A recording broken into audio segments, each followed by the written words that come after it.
മനുഷ്യ ചരിത്രത്തിലെ ചില സംഭവങ്ങൾ അവിശ്വസനീയമാം വിധത്തിൽ അതിശയകരമാണ്. അവ യാഥാർത്ഥ്യമായിരിക്കാൻ കഴിയില്ലെന്ന് നമുക്ക് തോന്നിപ്പോകും. അതിനൊരുത്തമ ഉദാഹരണമാണ് മൂൺ ലാൻഡിംഗ്. 1969 അതായത് അരനൂറ്റാണ്ടിന് മുന്നേ മനുഷ്യര് റോക്കറ്റിൽ കയറി ബഹിരാകാശത്തിലൂടെ പറന്ന് ചന്ദ്രനിൽ ചെന്നിറങ്ങി അവിടെ കുറെ ദൂരം നടന്നു, എന്നിട്ട് സുരക്ഷിതമായിട്ട് തിരിച്ചു വന്നു. ഇതൊക്കെ കേൾക്കുമ്പോൾ തന്നെ വെറും ഉടായിപ്പാണെന്ന് നമുക്ക് മനസ്സിലാകും. തീർച്ചയായും മൂൺ ലാൻഡിംഗ് ഒരു ഹോളിവുഡ് സെറ്റിൽ വെച്ച് ഷൂട്ട് ചെയ്ത ഒരു ഫേക്ക് നാടകമാണ്. മൂൺ ലാൻഡിംഗ് ഫൂട്ടേജസ് ഒക്കെ കാണുമ്പോൾ ഇത് വെറും ഫേക്ക് ആണെന്ന് നമുക്ക് വ്യക്തമായിട്ട് മനസ്സിലാക്കാനും സാധിക്കും.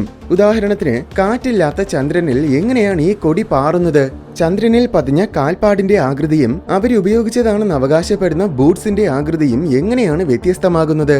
ചന്ദ്രനിൽ വെച്ച് പകർത്തിയതാണെന്ന് പറയുന്ന ഈ ഫൂട്ടേജസിൽ എന്തുകൊണ്ടാണ് നക്ഷത്രങ്ങളെ കാണാൻ പറ്റാത്തത്? അപ്പോൾ തീർച്ചയായും മൂൺ ലാൻഡിംഗ് ഫേക്ക് തന്നെയാണ്. ഇത്രയൊക്കെ കേട്ടപ്പോൾ ഇവനിതെന്ത് തേങ്ങയടയി പറയുന്നു എന്ന് ശാസ്ത്രബോധമുള്ളവരൊക്കെ ചിന്തിച്ചു കാണും. യഥാർത്ഥത്തിൽ ഈ പറഞ്ഞതൊക്കെ വെറും പൊട്ട കോൺസ്പിറസി സിദ്ധാന്തങ്ങളാണ്.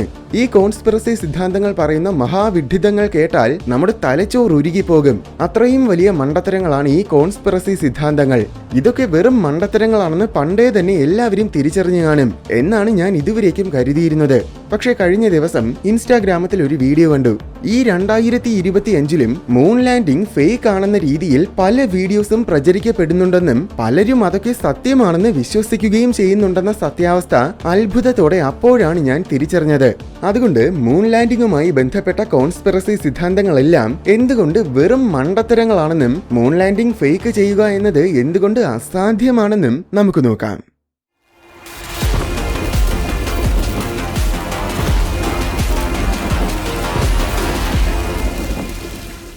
മൂൺ ലാൻഡിംഗ് ഫേക്ക് ആയിരുന്നു എന്ന അനുമാനത്തിൽ നിന്നുകൊണ്ട് തന്നെ നമുക്ക് തുടങ്ങാം.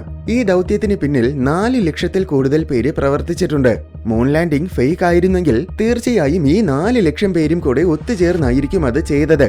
പക്ഷെ അങ്ങനെയെങ്കിൽ മനുഷ്യ ചരിത്രത്തിലെ തന്നെ ഏറ്റവും വലിയ നുണ പൊളിച്ചെടുക്കാൻ 56 വർഷങ്ങൾ കഴിഞ്ഞിട്ടും എന്തുകൊണ്ടാണ് ഈ 4 ലക്ഷത്തിൽ ഒരാൾ പോലും ഇന്നേ വരെ രംഗത്ത് വരാത്തത്?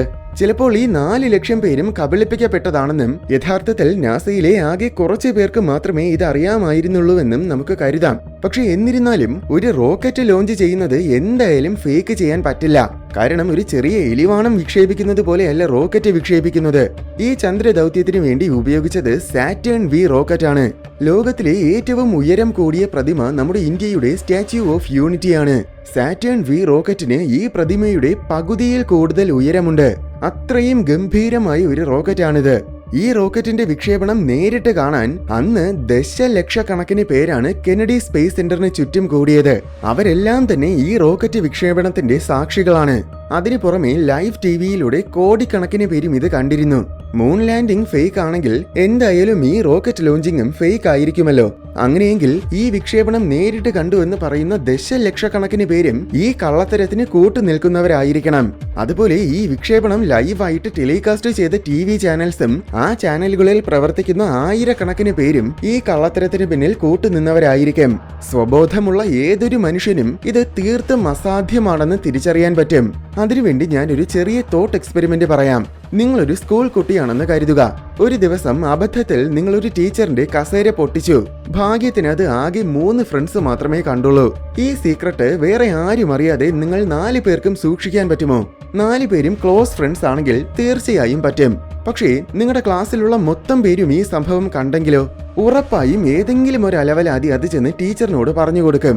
ഇനി നിങ്ങൾ ആ കസേര പൊട്ടിച്ചത് നിങ്ങളുടെ സ്കൂളിലുള്ള മൊത്തം പേരും കണ്ടുവെങ്കിലോ? പിന്നെ ഒരു കാരണവശാലും അത് നിങ്ങൾക്ക് സീക്രട്ടായിട്ട് വെക്കാൻ കഴിയില്ല. മിനിറ്റുകൾക്കുള്ളിൽ തന്നെ ആരെങ്കിലും ചെന്ന് ടീച്ചറിനോട് അത് പറഞ്ഞു കൊടുക്കും. ഇതേപോലെ തന്നെയാണ് ദശലക്ഷക്കണക്കിന് പേര് മൂൺ ലാൻഡിംഗ് ഫേക്ക് ചെയ്യാൻ വേണ്ടി പ്രവർത്തിച്ചു എന്ന് പറയുന്നത്. പക്ഷെ ഇത് ഇവിടം കൊണ്ടും തീരുന്നില്ല. അപ്പോളോ 11 ദൗത്യത്തിന് സാക്ഷ്യം വഹിച്ചത്, അതായത് ആദ്യമായി മനുഷ്യൻ ചന്ദ്രനിൽ കാലുകുത്തിയ ആ ദൗത്യത്തിന്റെ പേരാണ് അപ്പോളോ 11. ഈ ദൗത്യത്തിന് സാക്ഷ്യം വഹിച്ചത് അമേരിക്ക മാത്രമല്ല, ഈ ലോകം മുഴുവനും അത് നിരീക്ഷിക്കുന്നുണ്ടായിരുന്നു. അതിൽ പ്രത്യേകം എടുത്തു പറയേണ്ട ഒരു രാജ്യമുണ്ട്, അതാണ് റഷ്യ. ആ സമയം US-ഉം സോവിയറ്റ് യൂണിയനും തമ്മിൽ തീവ്രമായ സ്പേസ് റേസ് നടക്കുന്ന കാലമായിരുന്നു. ബഹിരാകാശ രംഗത്തിലെ മികവ് തെളിയിക്കാൻ രണ്ടു കൂട്ടരും അവർക്ക് ചെയ്യാൻ പറ്റുന്ന സകല അടവുകളും പയറ്റിക്കൊണ്ടിരിക്കുന്ന കാലം. ഇങ്ങനൊരവസരത്തിൽ US-ന്റെ ഭാഗത്ത് നിന്നും എന്തെങ്കിലും വീഴ്ച സംഭവിക്കുന്നതും കാത്തു നിൽക്കുകയായിരുന്നു സോവിയറ്റ് യൂണിയൻ. അതുകൊണ്ട് തന്നെ വിക്ഷേപിച്ച റോക്കറ്റിനെ സോവിയറ്റ് യൂണിയനും നിരീക്ഷിക്കുന്നുണ്ടായിരുന്നു. റോക്കറ്റ് ഭൂമിയുടെ ഓർബിറ്റിൽ എത്തുന്നത് അവരും കണ്ടതാണ്. അപ്പോൾ മൂൺ ലാൻഡിംഗ് ഫേക്ക് ആണെങ്കിൽ കൊടും ശത്രുവായ സോവിയറ്റ് യൂണിയനും US-ന്റെ കള്ളത്തരത്തിന് കൂട്ടുനിന്നു എന്ന് പറയേണ്ടി വരും. അതെന്തായാലും 100% അസാധ്യമാണ്. മറ്റൊരു പ്രധാനപ്പെട്ട കാര്യം, നാസ ചന്ദ്രനിൽ മനുഷ്യരെ ഇറക്കിയത് ഒരു തവണയല്ല, 6 തവണയാണ് അവരത് ചെയ്തത്. മൂൺ ലാൻഡിംഗ് ഫേക്ക് ആണെങ്കിൽ ഇത്രയും വലിയൊരു കള്ളത്തരം പിടിക്കപ്പെടാതെ ഒരു തവണ ചെയ്യുന്നത് തന്നെ വളരെ വലിയ മിറാക്കിളാണ്. ഈ പ്രപഞ്ചത്തിൽ തന്നെ ഒരു തവണ മാത്രമേ സംഭവിക്കാൻ സാധ്യതയുള്ളൂ എന്ന് പറയുന്നതിന്റെ അത്ര വലിയ മിറാക്കിൾ. അപ്പോൾ 6 തവണ അവരത് ചെയ്തു എന്ന് പറയുമ്പോൾ അത് വെറും വിഡ്ഢിത്തമാണെന്ന് സാമാന്യ ബോധമുള്ളവർക്ക് തിരിച്ചറിയാൻ പറ്റും. ഇനി വേണമെങ്കിൽ ഒരുപക്ഷെ ഈ റോക്കറ്റ് ലോഞ്ച് ഫേക്ക് ആയിരുന്നില്ല, പക്ഷേ അതിനകത്ത് ആരും തന്നെ ഉണ്ടായിരുന്നില്ല എന്ന് പറയാം. എന്നാൽ അതിലുള്ള പ്രശ്നം എന്താണെന്നാൽ വിക്ഷേപണം നടക്കുന്നതിനും മണിക്കൂറുകൾക്ക് മുൻപ് മുതൽ നാസ ലൈവ് ടെലികാസ്റ്റിംഗ് തുടങ്ങിയിരുന്നു. ആസ്ട്രോണറ്റ്സ് റോക്കറ്റിലേക്ക് കയറുന്നതെല്ലാം തന്നെ അതിലൂടെ കാണാം. ഓർക്കുക, ലക്ഷക്കണക്കിന് പേരാണ് ഇതെല്ലാം നേരിട്ട് കാണാൻ വേണ്ടി അവിടെ ചുറ്റും കൂടിയത്. അവരുടെ കണ്ണ് വെട്ടിച്ച് എന്തായാലും ആസ്ട്രോണറ്റ്സിന് റോക്കറ്റിൽ കയറാതിരിക്കാനോ അല്ലെങ്കിൽ റോക്കറ്റിൽ നിന്ന് തിരിച്ചിറങ്ങാനോ സാധിക്കില്ല. അപ്പോൾ ആസ്ട്രോണറ്റ്സ് റോക്കറ്റിനകത്തുണ്ടായിരുന്നു എന്നതിൽ ഒരു തർക്കവുമില്ല. ഇനി വേണമെങ്കിൽ റോക്കറ്റ് വിക്ഷേപണം സത്യമായിരുന്നു, പക്ഷെ അവര് ചന്ദ്രനിലേക്ക് പോയില്ല, പകരം ബഹിരാകാശത്തിലൂടെ ഭൂമിയെ വലം വെച്ച ശേഷം തിരിച്ചു വന്നതാണെന്നും മൂൺ ലാൻഡിംഗ് ഫൂട്ടേജസ് ഒക്കെ അതിനു മുന്നേ കൃത്രിമമായി നിർമ്മിച്ചു വെച്ചിരുന്നതാണെന്നും പറയാം. എന്നാൽ അപ്പോളോ പേടകം ചന്ദ്രനിലേക്ക് പോകാതെ ഭൂമിക്ക് ചുറ്റും വലം വെച്ചുകൊണ്ടിരുന്നെങ്കിൽ സ്വാഭാവികമായും അത് മറ്റു രാജ്യങ്ങൾക്ക് കാണാൻ കഴിയുമായിരുന്നു. പക്ഷേ അതിന്റെ ഓർബിറ്റ് മാറി ചന്ദ്രനിലേക്ക് പോകുന്ന കാഴ്ച മറ്റു രാജ്യങ്ങളെല്ലാം കണ്ടു ഉറപ്പ് വരുത്തിയതാണ്. അതിനു പുറമെ മൂൺ ലാൻഡിംഗ് ഫൂട്ടേജസ് ഒക്കെ ഫേക്ക് അല്ല എന്ന് പറയാൻ വളരെ പ്രധാനപ്പെട്ട മറ്റൊരു കാരണമുണ്ട്. അതാണ് ഓസ്ട്രേലിയ. അപ്പോളോ 11 ദൗത്യത്തിൽ വളരെ പ്രധാനപ്പെട്ട ഒരു പങ്ക് ഓസ്ട്രേലിയ വഹിച്ചിരുന്നു. എന്താണെന്നാൽ മൂൺ ലാൻഡിംഗിന്റെ ദൃശ്യങ്ങളൊക്കെ ആദ്യം കിട്ടിയത് യഥാർത്ഥത്തിൽ ഓസ്ട്രേലിയയുടെ ഒരു സ്റ്റേഷനിലാണ്.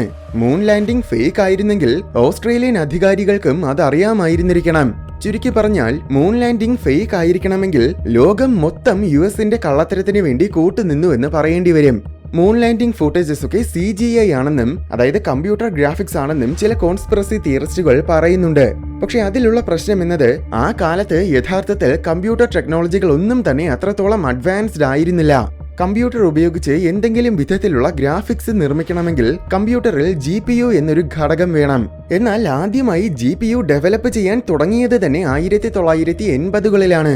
അപ്പോൾ മൂൺ ലാൻഡിംഗ് ഫൂട്ടേജസ് ഒക്കെ കമ്പ്യൂട്ടർ ഗ്രാഫിക്സ് ആണെങ്കിൽ ഭാവിയിൽ നിന്നും ആരോ ടൈം ട്രാവൽ ചെയ്ത് നാസയ്ക്ക് RTX 5090 കൊണ്ടുകൊടുത്തു എന്ന് കരുതേണ്ടി വരും. പക്ഷെ അപ്പോഴും മറ്റൊരു പ്രശ്നമുണ്ട്. ഇത്രയും പവർഫുൾ ആയ GPU റൺ ചെയ്യിക്കണമെങ്കിൽ അത്രയും പവർഫുൾ ആയ ഒരു കമ്പ്യൂട്ടറും ആവശ്യമാണ്. CDC 6600 എന്നൊരു കമ്പ്യൂട്ടർ ആയിരുന്നു അന്നത്തെ ഏറ്റവും പവർഫുൾ ആയ കമ്പ്യൂട്ടർ. ഇതിനെ ശരിക്കും സൂപ്പർ കമ്പ്യൂട്ടർ എന്നാണ് അന്ന് വിളിച്ചിരുന്നത്, കാരണം അത്രയേറെ പവർഫുൾ ആയിരുന്നു ഇത്. പക്ഷേ കോമഡി എന്താണെന്നാൽ ഈ സൂപ്പർ കമ്പ്യൂട്ടർ ഇന്നത്തെ സ്മാർട്ട് വാച്ചുകളുടെ അത്ര പോലും പവർഫുൾ ആയിരുന്നില്ല.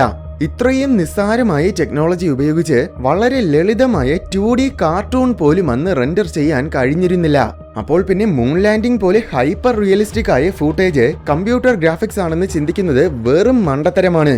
ഹൈപ്പർ റിയലിസ്റ്റിക് ആണെന്ന് മാത്രമല്ല, മൂൺ ലാൻഡിംഗ് ഫൂട്ടേജ് നിർമ്മിക്കണമെങ്കിൽ അന്നത്തെ കമ്പ്യൂട്ടറിന് ചന്ദ്രന്റെ ഉപരിതലത്തിന്റെ 3D സിമുലേഷൻ കൃത്യമായി ചെയ്യാൻ സാധിക്കണം. യാഥാർത്ഥ്യമെന്ന് തോന്നിക്കുന്ന തരത്തിലുള്ള നിഴലുകളും പ്രകാശങ്ങളും ഒക്കെ നിർമ്മിക്കാൻ കഴിയണം. എല്ലാത്തിന്റെയും ഫിസിക്സ് കൃത്യമായി സിമുലേറ്റ് ചെയ്യണം. അങ്ങനെ അതിസങ്കീർണമായ ഒരുപാട് കാര്യങ്ങൾ ചെയ്യാൻ പറ്റുന്ന കമ്പ്യൂട്ടർ അന്ന് നാസയുടെ പക്കൽ ഉണ്ടായിരുന്നിരിക്കണം. ഓർക്കുക, ഈ പറഞ്ഞതൊക്കെ ചെയ്യാൻ ഇന്നത്തെ കമ്പ്യൂട്ടേഴ്സിന് പോലും അത്ര നിസ്സാരമായ കാര്യമല്ല. അതുകൊണ്ട് മൂൺ ലാൻഡിംഗ് ഫൂട്ടേജസ് ഒക്കെ CGI ആണെന്ന് പറയുന്നത് ശുദ്ധ വിഡ്ഢിത്തമാണ്. പക്ഷെ ആ കാലഘട്ടത്തിൽ ഇറങ്ങിയ ഒരു ഗംഭീരമായ സിനിമയാണ് 2001 എ സ്പേസ് ഒഡീസി. ഈ സിനിമയിൽ ഒരുവിധം റിയലിസ്റ്റിക് ആയ VFX ഉണ്ട്. അതെല്ലാം തന്നെ പ്രാക്ടിക്കൽ എഫക്ട്സ് ഉപയോഗിച്ച് ഷൂട്ട് ചെയ്തതാണ്, അല്ലാതെ ഒന്നും കമ്പ്യൂട്ടർ ഗ്രാഫിക്സ് അല്ല. അങ്ങനെയെങ്കിൽ ഒരുപക്ഷെ മൂൺ ലാൻഡിംഗ് ഫൂട്ടേജസും ഇതുപോലെ പ്രാക്ടിക്കൽ എഫക്ട്സ് ഉപയോഗിച്ച് നിർമ്മിച്ചതാണെങ്കിലോ? മൂൺ ലാൻഡിംഗ് ഫൂട്ടേജസ് ഒക്കെ ഏതോ ഹോളിവുഡ് സെറ്റിൽ സീക്രട്ട് ആയിട്ട് ഷൂട്ട് ചെയ്തതാണെന്നാണ് കോൺസ്പിറസി തിയറിസ്റ്റുകൾ അവകാശപ്പെടുന്നത്. പെട്ടെന്ന് കേൾക്കുമ്പോൾ അത് ശരിയായിരിക്കാൻ സാധ്യതയുണ്ടെന്ന് ചിലർക്ക് തോന്നും. അങ്ങനെ സംശയിക്കുന്നവരെ വിശ്വസിപ്പിക്കുന്ന തരത്തിൽ വളരെ വ്യക്തമായ ചില തെളിവുകളും അവർ നൽകും. ഈ തെളിവുകൾ ഓരോന്നോരോന്നായിട്ട് നമുക്ക് പൊളിക്കാം. ഒന്നാമത്, മൂൺ ലാൻഡിംഗ് ഫൂട്ടേജിൽ അമേരിക്കൻ ഫ്ലാഗ് അലയടിക്കുന്നതായിട്ട് കാണാം. പക്ഷെ അങ്ങനെ അലയടിക്കണമെങ്കിൽ കാറ്റ് വീശണം. എന്നാൽ ചന്ദ്രന് അന്തരീക്ഷം പോലുമില്ല. അതുകൊണ്ട് തന്നെ അവിടെ കാറ്റും വീശില്ല. പിന്നെ എങ്ങനെയാണ് ഈ കൊടി അലയടിക്കുന്നത്? കേൾക്കുമ്പോൾ ഇതിൽ ലോജിക് ഉള്ളതായിട്ട് തോന്നും. പക്ഷെ യഥാർത്ഥത്തിൽ കൊടിയുടെ ഏറ്റവും മുകളിൽ ഹൊറിസോണ്ടലായിട്ട് ഒരു റോഡ് ഘടിപ്പിച്ചു വെച്ചിട്ടുണ്ട്. അതുകൊണ്ടാണ് കൊടി കൃത്യമായി നിവർന്നു തന്നെ നിൽക്കുന്നത്. പിന്നെ വീഡിയോയിൽ കൊടി അലയടിക്കുന്നത് പോലെ കാണുന്നത് യഥാർത്ഥത്തിൽ ആസ്ട്രോണറ്റ്സ് കൊടി മണ്ണിൽ കുത്തി നിർത്താൻ ശ്രമിക്കുന്നതിനിടയിൽ കൊടിയെ അങ്ങോട്ടും ഇങ്ങോട്ടും തിരിക്കുന്നത് കൊണ്ടാണ്. കൊടി കുത്തി നിർത്തിയ ശേഷം പിന്നെ അത് ഫ്രീസ് ആയതുപോലെ അനങ്ങാതെ നിൽക്കുന്ന കാഴ്ച മൂൺ ലാൻഡിംഗ് ഫൂട്ടേജസിൽ വ്യക്തമായിട്ട് കാണുകയും ചെയ്യാം. ചന്ദ്രനിൽ അന്തരീക്ഷമില്ലാത്തതിനാൽ അവിടെ നിന്ന് ഫോട്ടോ എടുക്കുമ്പോൾ ആകാശം നിറയെ നക്ഷത്രങ്ങൾ തിളങ്ങി നിൽക്കുന്നതായി കാണേണ്ടതാണ്. എന്നാൽ മൂൺ ലാൻഡിംഗ് ഫൂട്ടേജസിൽ നക്ഷത്രങ്ങളെയൊന്നും തന്നെ കാണാനില്ല. ഇതാണ് കോൺസ്പിറസി തിയറിസ്റ്റുകളുടെ രണ്ടാമത്തെ വാദം. പക്ഷെ ഇത് അങ്ങേയറ്റം മണ്ടത്തരമാണ്. കാരണം നാസയിലുള്ളത് പൊട്ടന്മാരല്ല, ബഹിരാകാശത്തിനെ കുറിച്ച് ഉത്തമ ബോധ്യമുള്ളവരാണ് അവര്. ഇത് ശരിക്കും ഫേക്ക് ആയിരുന്നുവെങ്കിൽ ഇങ്ങനെ ബാക്ക്ഗ്രൗണ്ടിൽ കുറെ നക്ഷത്രങ്ങളെ കൂടെ വയ്ക്കണമെന്ന് തീർച്ചയായും നാസയ്ക്കും അറിയാമായിരുന്നിരിക്കും. ആ രീതിയിൽ ചിന്തിച്ച് നോക്കുമ്പോൾ തന്നെ ഈ തെളിവ് മണ്ടത്തരമാണെന്ന് നമുക്ക് മനസ്സിലാക്കാം. എന്തായാലും ഇങ്ങനെ നക്ഷത്രങ്ങളെ കാണാൻ പറ്റാത്തതിന് ഒരു കാരണമുണ്ട്. നിങ്ങളുടെ കയ്യിലുള്ള സ്മാർട്ട് ഫോൺ ക്യാമറ ഉപയോഗിച്ച് വളരെ ബ്രൈറ്റ് ആയ എന്തെങ്കിലും ഒരു വസ്തുവിനെ ഷൂട്ട് ചെയ്യാൻ ശ്രമിച്ചാൽ ആ കാരണം നിങ്ങൾക്ക് എളുപ്പത്തിൽ മനസ്സിലാക്കാൻ സാധിക്കും. അതായത് ബ്രൈറ്റ് ആയ വസ്തുവിന് ചുറ്റുമുള്ള ബാക്കി എല്ലാം തന്നെ ഇരുളും. എന്തെന്നാൽ ബ്രൈറ്റ് ആയ വസ്തുവിനെ വ്യക്തമായി കാണണമെങ്കിൽ ക്യാമറയുടെ അപ്പർച്ചർ തീരെ ചെറുതായിരിക്കണം. അല്ലെങ്കിൽ പകർത്തുന്ന ചിത്രം മൊത്തത്തിൽ ഒരു വെള്ള ബാക്ക്ഗ്രൗണ്ട് പോലെ ആയിരിക്കും കാണുന്നത്. അപ്പർച്ചർ ചെറുതായിരിക്കുമ്പോൾ ലെൻസിൽ വന്ന് പതിക്കുന്ന പ്രകാശത്തിന്റെ അളവും കുറവായിരിക്കും. അതുകൊണ്ടാണ് ബ്രൈറ്റ് ആയ വസ്തുവിനെ നമുക്ക് വ്യക്തമായി കാണാൻ പറ്റുന്നത്. പക്ഷെ ഇങ്ങനെ ചെറിയ അപ്പർച്ചർ ഉപയോഗിച്ച് ചിത്രം പകർത്തുമ്പോൾ മങ്ങിയ വസ്തുക്കളെയൊന്നും തന്നെ വ്യക്തമായി കാണാൻ പറ്റാതെയാകും. ഇത് തന്നെയാണ് മൂൺ ലാൻഡിംഗ് ഫൂട്ടേജസിൽ കാണുന്നത്. ചന്ദ്രന്റെ ഉപരിതലം വളരെ ബ്രൈറ്റ് ആണ്. പ്രത്യേകിച്ച് ബാക്ക്ഗ്രൗണ്ടിലെ ഇരുണ്ട ആകാശവും കൂടെ ആകുമ്പോൾ ചന്ദ്രന്റെ ഉപരിതലം അത്യധികം ബ്രൈറ്റ് ആയിട്ട് തോന്നും. ഇത് കാരണം അവിടെ വെച്ച് ചെറിയ അപ്പർച്ചർ ഉപയോഗിച്ച് ചിത്രങ്ങൾ പകർത്താൻ പറ്റൂ. അതുകൊണ്ടാണ് ചന്ദ്രന്റെ ഉപരിതലവും ആസ്ട്രോണറ്റ്സും ഒക്കെ ഈ ഫൂട്ടേജസിൽ വ്യക്തമായിട്ട് കാണാൻ പറ്റുന്നത്. പക്ഷെ അതിന്റെ അനന്തരഫലമായി ബാക്ക്ഗ്രൗണ്ടിലുള്ള നക്ഷത്രങ്ങളെ കാണാൻ സാധിച്ചില്ല. കാരണം നക്ഷത്രങ്ങളുടെ പ്രകാശം തീരെ മങ്ങിയതാണ്. വേണമെങ്കിൽ നിങ്ങളുടെ മൊബൈൽ ഫോൺ ക്യാമറ ഉപയോഗിച്ച് ഇത് ശരിയാണോ ഇല്ലയോ എന്ന് നിങ്ങൾക്ക് തന്നെ പരിശോധിച്ച് നോക്കാവുന്നതേയുള്ളൂ.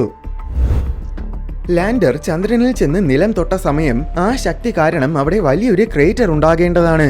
അതായത് മെറ്റിയോഴ്സും ആസ്ട്രോയിഡ്സും ഒക്കെ വന്ന് പതിക്കുമ്പോൾ ക്രേറ്റേഴ്സ് ഉണ്ടാകുന്നത് പോലെ. പക്ഷേ മൂൺ ലാൻഡിംഗ് ഫൂട്ടേജസിലും ചിത്രങ്ങളിലും ഒന്നും അങ്ങനെ ഒരു ക്രേറ്റർ ഉണ്ടായതായിട്ട് കാണുന്നില്ല. ഇതാണ് മൂന്നാമത്തെ വാദം. സ്പേസിനെ കുറിച്ച് നല്ല ധാരണയുള്ളവർക്ക് ഓൾറെഡി ഈ വാദം എത്ര വലിയ പൊട്ടത്തരമാണെന്ന് മനസ്സിലായി കാണും. മെറ്റിയോഴ്സും ആസ്ട്രോയിഡ്സും ഒക്കെ അത്യധികം വേഗത്തിൽ വന്ന് പതിക്കുകയാണ് ചെയ്യുന്നത്. അങ്ങനെ വന്ന് പതിക്കുമ്പോഴുള്ള ആഘാതത്തിലാണ് ക്രേറ്റേഴ്സ് ഉണ്ടാകുന്നത്. പക്ഷേ ലാൻഡർ ചന്ദ്രനിൽ വേഗത്തിൽ ചെന്ന് പതിക്കുകയല്ല ചെയ്തത്. അങ്ങനെ ചെയ്തിരുന്നെങ്കിൽ ലാൻഡറും ഉള്ളിലുണ്ടായിരുന്ന ആസ്ട്രോണറ്റ്സും ഒക്കെ ചമ്മന്തിയായി പോകുമായിരുന്നു. അതിന് പകരം ലാൻഡർ വളരെ പതിയെ ചെന്ന് സേഫ് ആയിട്ട് ലാൻഡ് ആവുകയാണ് ചെയ്തത്. അതുകൊണ്ടാണ് അവിടെ ക്രേറ്റർ ഉണ്ടാകാത്തത്. മൂൺ ലാൻഡിംഗ് ഫൂട്ടേജസിൽ ആസ്ട്രോണറ്റ്സ് ചന്ദ്രനിൽ നിന്ന് ചാടുന്നത് കാണാം.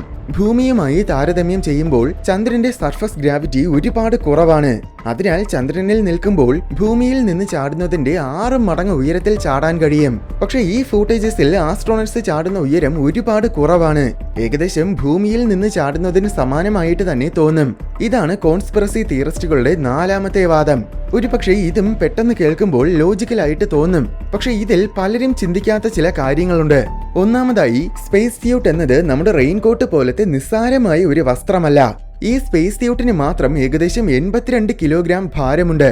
ഇത്രയും വലിയ ഭാരവും കൊണ്ടാണ് അവര് ചാടേണ്ടത്. അതുകൊണ്ട് തന്നെ സ്വാഭാവികമായും അവർക്ക് അത്ര ഉയരത്തിൽ ചാടാൻ പറ്റില്ല. എന്നാൽ ഇതിനേക്കാൾ പ്രധാനപ്പെട്ട കാര്യമെന്നത് സ്പേസ് സ്യൂട്ട് എന്നത് വളരെ സ്റ്റിഫായ വസ്തുവാണ്. അത് ധരിച്ചു കഴിഞ്ഞാൽ പിന്നെ ആസ്ട്രോണറ്റ്സിന് നല്ല രീതിയിൽ ചലിക്കാൻ കഴിയില്ല. ഈ സ്പേസ് സ്യൂട്ടിന്റെ ഷോൾഡേഴ്സിലും എൽബോസിലും നീസിലും ഒക്കെ ജോയിൻസ് ഉണ്ട്. ആസ്ട്രോണറ്റ്സിന് അടിസ്ഥാനപരമായ കാര്യങ്ങൾ ചെയ്യാനായി വളരെ ചെറിയ രീതിയിലുള്ള ചലനങ്ങൾ മാത്രം ചെയ്യാൻ പറ്റുന്ന വിധത്തിലാണ് ഈ ജോയിൻസ് ഒക്കെ ഡിസൈൻ ചെയ്തിരിക്കുന്നത്. അനന്തരഫലമായി അവർക്ക് കൈയും കാലുമൊക്കെ ഒന്ന് നേരെ ചൊവ്വെ നിവർത്താൻ പോലും സാധിക്കില്ല. താരതമ്യേന പറഞ്ഞാൽ തീരെ ചെറിയൊരു അലമാരയ്ക്കുള്ളിൽ കയറിയിരിക്കുന്നത് പോലെയാണ് ഈ സ്പേസ് സ്യൂട്ടിനകത്ത് കയറുന്നത്. അതുകൊണ്ട് തന്നെ ആസ്ട്രോണറ്റ്സിന് മുഴുവൻ ശക്തിയും ഉപയോഗിച്ച് ചാടാനും സാധിക്കില്ല. മറ്റൊരു കാര്യം, അഥവാ അങ്ങനെ ചാടാൻ കഴിയുമെങ്കിലും അവരങ്ങനെ ഉയരത്തിൽ ചാടില്ലായിരുന്നു. കാരണം അങ്ങനെ ചെയ്യുന്നത് ഭയങ്കര ഡേഞ്ചറസ് ആണ്. ഏതെങ്കിലും വിധത്തിൽ അബദ്ധത്തിൽ അവരുടെ സ്പേസ് സ്യൂട്ടിൽ എന്തെങ്കിലും കേട് സംഭവിച്ചാൽ അത് അവരുടെ ജീവനെ തന്നെ അപകടത്തിലാക്കും. ഈ കാരണങ്ങൾ കൊണ്ടാണ് ആസ്ട്രോണറ്റ്സ് അധികം ഉയരത്തിൽ ചാടാത്തത്. ചന്ദ്രനിൽ പതിഞ്ഞ പ്രശസ്തമായ കാൽപ്പാടിന്റെ ചിത്രം ഒരുപക്ഷെ ഒട്ടുമിക്ക പേരും കണ്ടിട്ടുണ്ടായിരിക്കും. പക്ഷേ ആസ്ട്രോണറ്റ്സ് ഉപയോഗിച്ച ബൂട്ട്സിന്റെ കാൽപ്പാട് നോക്കിയാൽ അതിന്റെ ആകൃതി ചന്ദ്രനിൽ പതിഞ്ഞ കാൽപ്പാടിൽ നിന്നും പൂർണ്ണമായും വ്യത്യസ്തമാണ്. ഇതാണ് കോൺസ്പിറസി തിയറിസ്റ്റുകളുടെ 5ാമത്തെ വാദം. ഇതും കേൾക്കുമ്പോൾ ലോജിക്കലായിട്ട് തോന്നും. എന്നാൽ ഇവിടെ നിങ്ങൾ അറിഞ്ഞിരിക്കേണ്ട ഒരു കാര്യമുണ്ട്. എന്താണെന്നാൽ സ്പേസ് സ്യൂട്ടിന് പുറമെ ഓവർ ഷ്യൂസും കൂടെ ആസ്ട്രോണറ്റ്സ് ധരിച്ചിരുന്നു. ഈ ഓവർ ഷ്യൂസിന്റെ പാടാണ് ഈ ചിത്രത്തിൽ കാണുന്നത്. എന്നാൽ തിരിച്ചു വരുന്ന സമയം കഴിയുന്ന എത്ര ഭാരവും കുറയ്ക്കാൻ ഈ ഓവർ ഷ്യൂസ് ഒക്കെ ചന്ദ്രനിൽ തന്നെ ഉപേക്ഷിക്കുകയാണ് ചെയ്തത്. ഇതുപോലെ തെളിവുകളെന്നും പറഞ്ഞ് കോൺസ്പിറസി തിയറിസ്റ്റുകൾ ഒരുപാട് ആന മണ്ടത്തരങ്ങളും കൊണ്ട് പലപ്പോഴും രംഗത്ത് വരാറുണ്ട്. അതെല്ലാം തന്നെ ഡീബങ്ക് ചെയ്യപ്പെട്ടിട്ടുമുണ്ട്. മൂൺ ലാൻഡിംഗ് സത്യം തന്നെയാണെന്ന് തെളിയിക്കാൻ നിരവധി തെളിവുകളുണ്ട്. അതിലേറ്റവും പ്രധാനപ്പെട്ടതാണ് മൂൺ സാമ്പിൾസ്. ആസ്ട്രോണറ്റ്സ് തിരിച്ചു വന്നപ്പോൾ ചന്ദ്രനിൽ നിന്നും പാറകളും മണ്ണുമൊക്കെ എടുത്തോണ്ട് വന്നിരുന്നു. എല്ലാ അപ്പോളോ മിഷൻസിലും കൂടെ മൊത്തത്തിൽ 400 കിലോഗ്രാമിൽ കൂടുതൽ ഭാരമുള്ള സാമ്പിൾസ് ആണ് ആസ്ട്രോണറ്റ്സ് ചന്ദ്രനിൽ നിന്നും കൊണ്ടുവന്നത്. ഈ സാമ്പിൾസ് പരിശോധിക്കുമ്പോൾ അത് ഭൂമിയിലുള്ളതാണോ ചന്ദ്രനിൽ നിന്നും കൊണ്ടുവന്നതാണോ എന്ന് തിരിച്ചറിയാൻ പറ്റും. ഈ സാമ്പിൾസ് ഒക്കെ നാസ ഒളിപ്പിച്ചു വയ്ക്കുകയല്ല ചെയ്തത്. മറിച്ച് ആദ്യം മുതലേ അതെല്ലാം തന്നെ ലോകമെമ്പാടുമുള്ള ശാസ്ത്രജ്ഞർക്കും പഠനത്തിനായി ലഭ്യമാക്കി. ഇത്രയും കാലത്തിനിടയിൽ 150ഓളം രാജ്യങ്ങളിൽ നിന്നുമുള്ള ആയിരക്കണക്കിന് ശാസ്ത്രജ്ഞരാണ് ഈ മൂൺ സാമ്പിൾസ് ഒക്കെ പരിശോധിച്ച് നോക്കിയിട്ടുള്ളത്. ഈ 150 രാജ്യങ്ങളിൽ നമ്മുടെ ഇന്ത്യയും റഷ്യയും ഒക്കെയുണ്ട്. ഈ പാറകൾ ഫേക്ക് ആണെങ്കിൽ ഈ ശാസ്ത്രജ്ഞരെല്ലാം തന്നെ US വേണ്ടി കള്ളം പറയുകയാണെന്ന് കൂടെ പറയേണ്ടി വരും. ഇനി സുപ്രധാനമായ മറ്റൊരു തെളിവാണ് ഈ കാണുന്ന ചിത്രം. ഇത് ചന്ദ്രനെ വലം വയ്ക്കുന്നതിനിടയിൽ നാസയുടെ ലൂണാർ റിക്കോണസൻസ് ഓർബിറ്റർ പകർത്തിയ ചിത്രമാണ്. അപ്പോളോ ദൗത്യങ്ങളിൽ ചന്ദ്രനിൽ ഉപേക്ഷിച്ച ലൂണാർ മോഡ്യൂൾസും റോവേഴ്സും എല്ലാം ഈ ചിത്രത്തിൽ വളരെ വ്യക്തമായിട്ട് കാണാൻ സാധിക്കും. ഇത് നാസയുടെ ഓർബിറ്റർ മാത്രമല്ല പകർത്തിയിട്ടുള്ളത്. ജപ്പാന്റെ സെലീൻ ലൂണാർ ഓർബിറ്ററും ചൈനയുടെ ചാങ്യെ 2 ലൂണാർ ഓർബിറ്ററും അപ്പോളോ ദൗത്യങ്ങളുടെ ലാൻഡിംഗ് സൈറ്റ്സിന്റെ ചിത്രങ്ങൾ പകർത്തിയിട്ടുണ്ട്. ഇതൊക്കെ ഒരു രീതിയിലും ചലഞ്ച് ചെയ്യാൻ പറ്റാത്ത തെളിവുകളാണ്. മൂൺ ലാൻഡിംഗ് ഫേക്ക് ചെയ്യുന്നതിന് ഒരുപാട് വെല്ലുവിളികളുണ്ട്. ആ വെല്ലുവിളികളുടെ തീവ്രതയും സങ്കീർണതയും ഒക്കെ പരിഗണിക്കുമ്പോൾ മൂൺ ലാൻഡിംഗ് ഫേക്ക് ചെയ്യുന്നത് പൂർണ്ണമായും അസാധ്യമായ ഒരു കാര്യമാണെന്ന് നമുക്ക് മനസ്സിലാകും. മറ്റൊരു രീതിയിൽ പറഞ്ഞാൽ മൂൺ ലാൻഡിംഗ് ഫേക്ക് ചെയ്യുന്നതിനെ അപേക്ഷിച്ച് നോക്കുമ്പോൾ ശരിക്കും ചന്ദ്രനിൽ ചെന്നിറങ്ങുന്നത് 10,000 കോടി മടങ്ങ് എളുപ്പമാണ്. അതുമാത്രമല്ല, മൂൺ ലാൻഡിംഗ് ഫേക്ക് ആണെന്ന് സ്ഥാപിക്കാൻ വേണ്ടി നിരത്തുന്ന തെളിവുകൾ നോക്കുമ്പോൾ അതെല്ലാം ശുദ്ധ വിവരമില്ലായ്മ മാത്രമാണെന്ന് നമുക്ക് വ്യക്തമായിട്ട് മനസ്സിലാക്കാനും സാധിക്കും. അങ്ങനെ ആകെ മൊത്തത്തിൽ മൂൺ ലാൻഡിംഗ് ഫേക്ക് ആണെന്ന് പറയുന്നത് 100% വിഡ്ഢിത്തമാണ്. പക്ഷെ എന്നിട്ടും എന്തുകൊണ്ടാണ് ഇന്നും പലരും ഈ കോൺസ്പിറസി സിദ്ധാന്തത്തിൽ വിശ്വസിക്കുന്നത്? അതിന്റെ ഒരു പ്രധാന കാരണം അറിവില്ലായ്മയാണ്. പക്ഷേ അറിവില്ലായ്മയ്ക്കുമുപരി കോൺസ്പിറസി സിദ്ധാന്തങ്ങൾ എപ്പോഴും വളരെ ലളിതമായിരിക്കും. മനുഷ്യൻ ചന്ദ്രനിൽ എത്തിയതിനെ കുറിച്ച് ചിന്തിക്കുന്നതും അതിന്റെ സങ്കീർണതകളെക്കുറിച്ച് മനസ്സിലാക്കുന്നതും ഒക്കെ വളരെ ബുദ്ധിമുട്ടുള്ള കാര്യമാണ്. എന്നാൽ കോൺസ്പിറസി തിയറിയിൽ വിശ്വസിക്കുന്നത്, അതായത് മനുഷ്യൻ ചന്ദ്രനിൽ പോയിട്ടില്ല എന്ന് കരുതുന്നത് അത്യധികം നിസ്സാരവുമാണ്. അങ്ങനെ പറയാനും വിശ്വസിക്കാനും ശകലം പോലും ചിന്തിക്കേണ്ട കാര്യമില്ല. വെറുതെ അങ്ങ് പറഞ്ഞാൽ മതി. അതിനു പുറമെ കോൺസ്പിറസി തിയറികൾ ഒരു പ്രധാനപ്പെട്ട കാര്യം വാഗ്ദാനം ചെയ്യുന്നുണ്ട്. അതാണ് സീക്രട്ട് നോളജ്. അതായത് മറ്റാർക്കും അറിയാത്ത എന്തോ എനിക്കറിയാം എന്ന ഫീലിംഗ് കോൺസ്പിറസി തിയറികളിൽ വിശ്വസിക്കുന്നവർക്ക് കിട്ടും. പക്ഷെ അങ്ങനെ ഇത്തരം വിഡ്ഢിത്തങ്ങളിൽ വിശ്വസിക്കുമ്പോൾ ശരിക്കുമുള്ള സത്യത്തിനെ അവർക്ക് കാണാൻ പറ്റില്ല എന്ന കാര്യം അവർ ഓർക്കാറില്ല. മറ്റൊരു കാര്യം, ഇത്തരം കോൺസ്പിറസി തിയറികളിൽ വിശ്വസിക്കുന്ന ചിലര് യഥാർത്ഥത്തിൽ ജീവിതത്തിൽ ഒരിക്കൽ പോലും വിജയിക്കാൻ കഴിഞ്ഞിട്ടില്ലാത്തവരായിരിക്കും. അവരെ സംബന്ധിച്ചിടത്തോളം പണ്ടത്തെ മനുഷ്യര് അത്ഭുതാവഹമായ നേട്ടങ്ങൾ കൈവരിച്ചു എന്ന് കേൾക്കുമ്പോൾ സ്വാഭാവികമായും അതൊക്കെ അസാധ്യമാണെന്നും കള്ളത്തരമാണെന്നുമായിരിക്കും തോന്നുന്നത്. ഇതൊക്കെ തന്നെയാണ് ഇത്തരം മണ്ടത്തരങ്ങളിൽ ഇന്നും ഒരുപാട് പേര് വിശ്വസിക്കുന്നതിന്റെ കാരണവും. എല്ലാത്തിനെയും സംശയിക്കുകയും ചോദ്യം ചെയ്യുകയും വേണമെന്ന ചിന്ത നല്ലത് തന്നെയാണ്. പക്ഷേ തെളിവുകൾ മുന്നിൽ കാണുമ്പോൾ അത് സ്വീകരിക്കാനുള്ള മനസ്സും കൂടെ വേണം. അല്ലെങ്കിൽ ഇത്തരം കോൺസ്പിറസി തിയറികളിലും വിശ്വസിച്ച് നടക്കേണ്ടി വരും.